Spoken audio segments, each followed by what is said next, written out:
ትኩረት የማጣት ችግር ያለባቸው ሰዎች የመጀመሪያው ችግራቸው መርሳት ነው።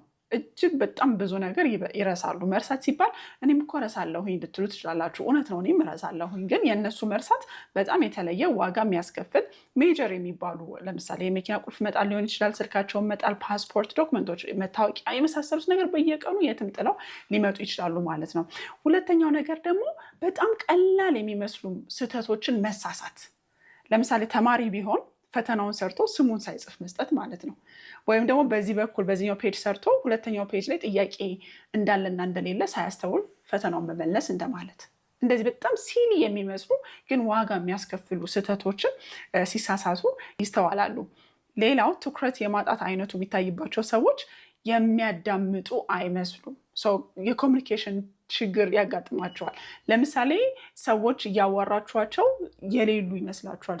እያዳመጥከኝ ነው፣ እያዳመጥሽኝ ነው እያላችሁ 10 ልትጠይቋቸው ትችላላችሁ። ወይም ደግሞ እሱ እኮ አያሰማኝም ወይ እሱ አትሰማኝም ልትሉ ትችላላችሁ። ትኩረት የማጣት አንዱ ችግር የሚያዳምጡ ያለማምሰልን ነገር ያመጣል ማለት ነው።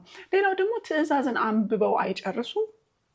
ኢንስትራክሽንን ደግሞ አለማንበብ፣ አለመረዳት ብዙ ዋጋ ያስከፍላል አይደለም? ስለዚህ ትዕዛዝን አንብቦ አለመጨረስ፣ አለመረዳት የመሳሰሉት ነገሮች አሉ።